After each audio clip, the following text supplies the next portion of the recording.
Hey there guys, and welcome back.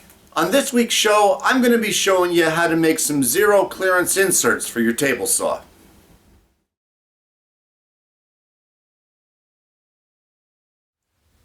Well, there's a lot of different ways to make zero clearance inserts for your table saw, and this is just the method that I like to use. So if you wish to follow this method, great. If not, well, there's lots of them out there. I'm not a big fan of leveling screws. I like to make this insert as simple as humanly possible. So what you want to do right off the bat is get your throat plate out of here, and this little lip here, which is the support for your insert for your throat plate, you want to clean it and just make sure that there's no dust or debris anywhere in those lips. Because one of the most important parts of this method here is measuring. And what you need to do once you get this cleaned up and the dust out of here is you need to get a measurement, and an accurate measurement, from this support lip to the surface of your saw. Now don't just measure it once. Measure all four corners and see that you're getting the exact same measurement. If you're not, you may have a different problem here. But what you want to do, like I said, is measure from this lip to the surface of your table and write down all those measurements and make sure they're all the same, and keep that piece of paper that you've written it down on, because you're going to need that for future construction of zero clearance inserts. Okay, so now you've got your measurement. And in my case, for this particular saw, and I'm running the Ridgit TS3650, it's a 1/2 inch. Technically, it's 1/128 of an inch shy of 1/2 inch. Whether or not you want to go to that extreme is up to you. I will be. So now what you want to do is get a general dimension of your stock throat plate. So go ahead and get that and measure it up. So here we have the stock throat plate, and if you take a measurement on it, at least in my case, it looks to be about 3 3/4 wide, and the length is about 14 inches, give or take. I'm not too concerned with these measurements. What we're trying to establish here is the rough size to cut our stock. And our stock in this case, for my purposes, is going to be 3/4 inch MDF. Now you guys can use whatever you want. If you want to use a hardwood, that works too. Whatever you like. I use MDF because it's a little more stable and isn't as prone to warping. My shop gets a little damp in the summertime. So anyway, what we're going to do is I'm going to go over and I'm going to cut a couple lengths of 3/4 inch MDF, but I want to do the width at about 4 1/4, which gives me about a 1/2 inch play to work with on either side of that particular piece of board. So a strip of MDF long enough to cover this length, a little extra, and then of course 4 1/4 inches wide. The MDF is rough cut, and it's an awfully long piece for a 14-inch throat plate. However, this has got to be run a little later through the thickness planer, and we're going to need that extra on either end. What we need to do now is address the thickness. But before I do that, I just want to point out this width that I said I was going to go 4 1/4. I actually went 4 inches. The reason for that is we're going to be using a flush trim bit on the router table a little later to do the final shaping of this thing, and the less material that it has to cut through, the better it is for the bit. So now to the thickness. Now you can run this through your thickness planer if you like and bring it down to your 1/2 inch thickness. A lot of people, there's a big debate about dulling the blades and stuff like that. I don't know, maybe that's true. I'm not too concerned about it. But just to play it safe, what I'm going to do is I'm going to resaw these pieces of MDF to just proud of their final dimension, and then we're going to take it to the thickness planer, and I'm going to finish it off to its final thickness, which, if you remember, for me is 1/128th shy of ½ an inch.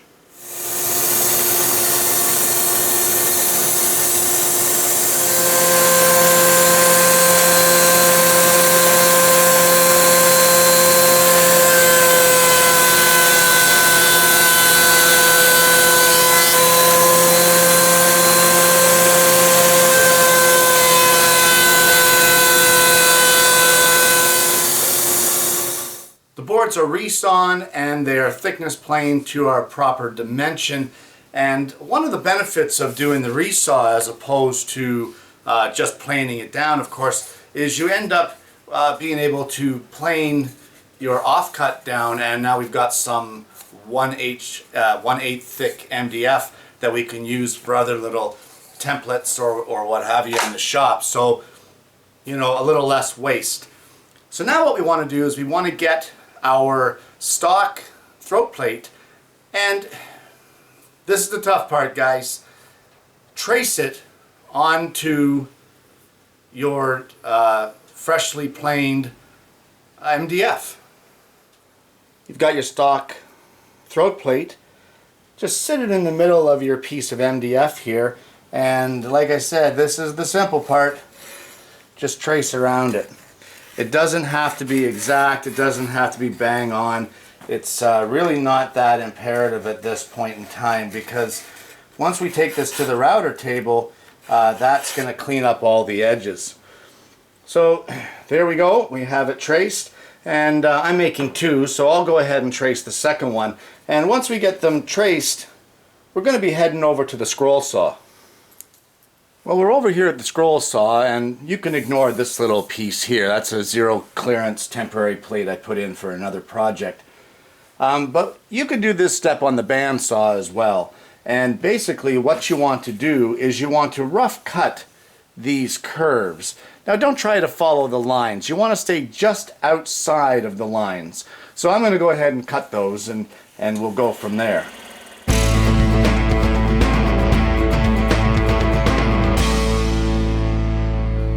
I've got my two inserts roughly cut, and I mean rough. They look like crap, but that's the whole point.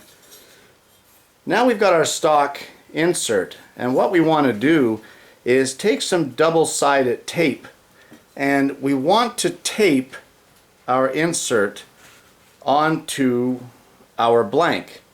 So use as much tape as it takes to get this to hold down firmly onto your blank.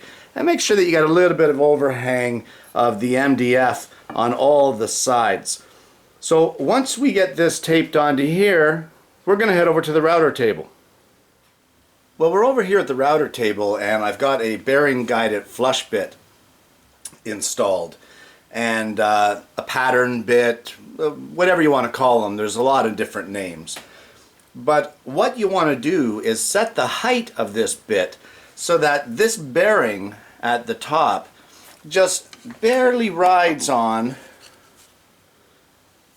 your original throat plate.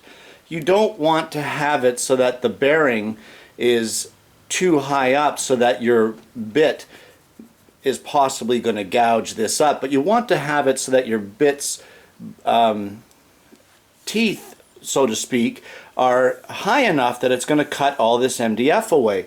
And all we're going to do here is turn the router on, and using a push pad, please guys, don't use your hands for this, we're going to run our template through the router table and go all the way around, and it will duplicate the exact size and shape of our original throat plate. So I'm going to remove this fence here so that I have more room to work, and then we're going to go ahead and route this.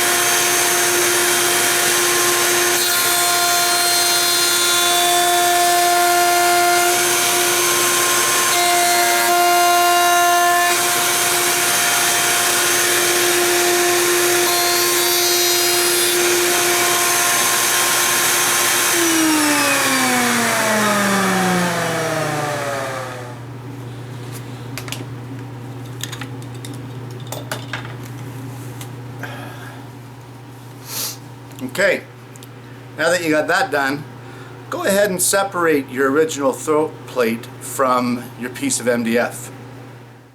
I've got them both separated from the originals, and they're an exact duplicate. But the next thing I like to do is on the top side of the zero clearance is I like to put a 45-degree chamfer all the way around. It just makes for a smoother transition on the table saw. So I've put my chamfer bit in, again bearing guided, and what I'm going to do is, using a push stick, or a push pad in this case, I'm going to go all the way around and chamfer the edges on both of these zero clearance inserts.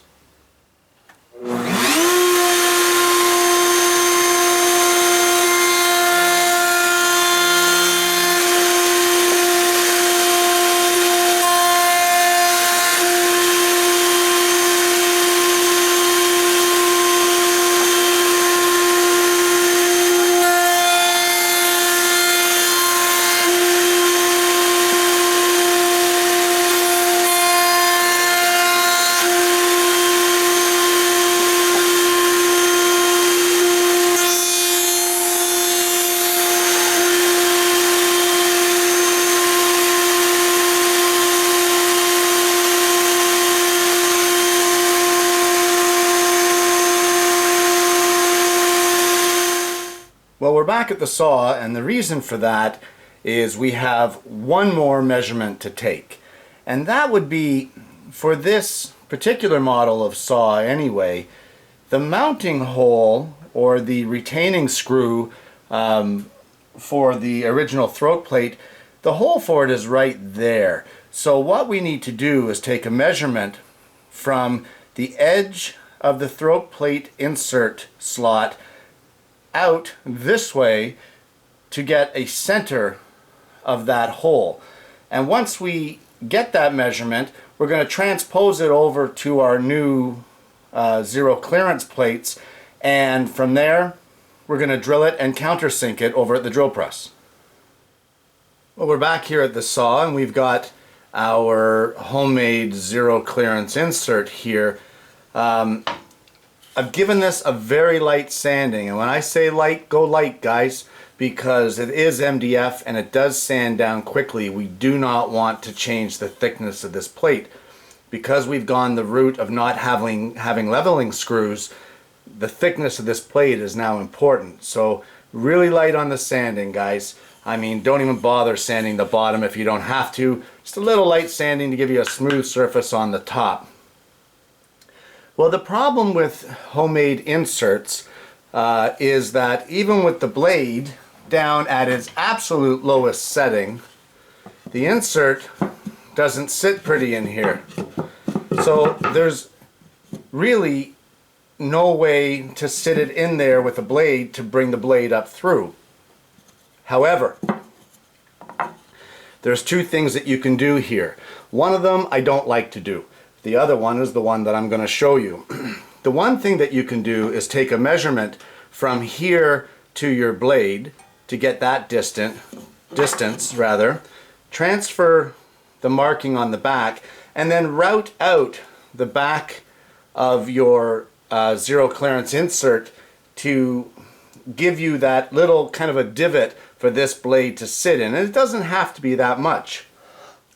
The thing I don't like about that is if you route that out, with this being MDF, it's already only ½ inch thick, you're really taking away some of that structure of that zero clearance. And I know it's probably, you know, not that much of a big deal, but to me, I like the full thickness.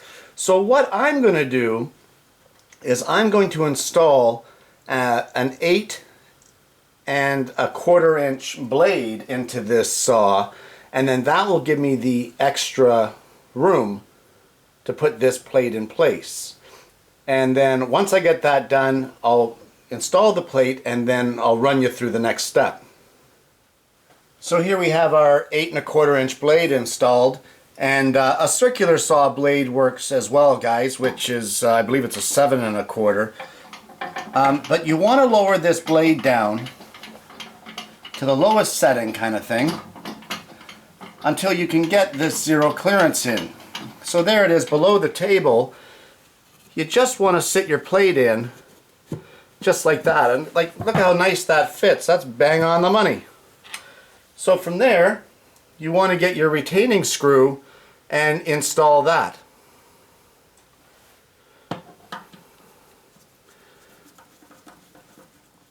So now we've got the zero clearance installed in the table, and it really does look great. And from here what we're going to do is we need to clamp a board across this zero clearance. You really don't want to be bringing that blade up through without supporting this. So go ahead and clamp a board across your plate to make sure that it's holding down properly.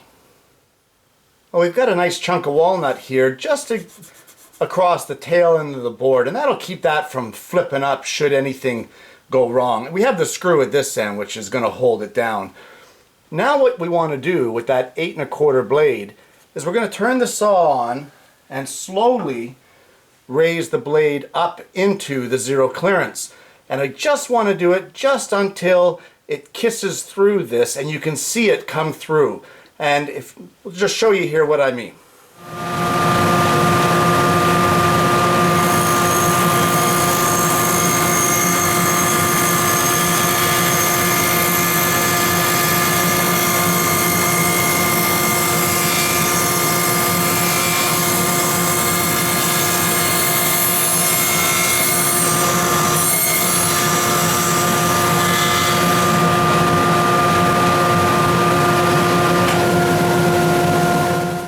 Well, we can see here now that we have a little slot there where our blade came through, and what we can do now is that kerf underneath now will give us the room for our full-size blade. So now we can go ahead, remove this board, take out the insert, put in our new blade, and run it right up through with a full 10-inch blade. We have the regular size being a 10-inch blade installed, and we're just going to lower it down all the way as low as it'll go. And then once we get that lowered, just like that, we're going to put our insert back in. And you can see here that now we can fit it in.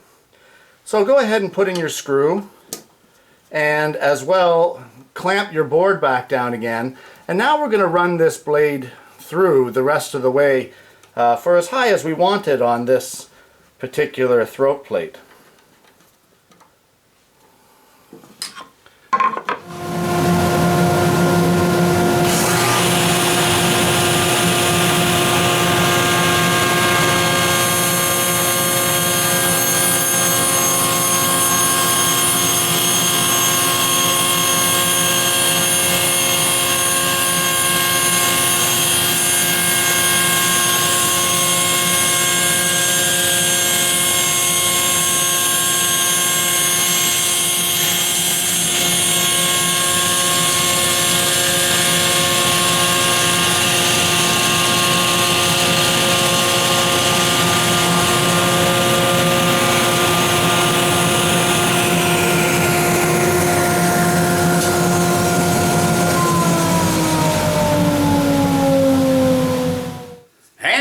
There you have it.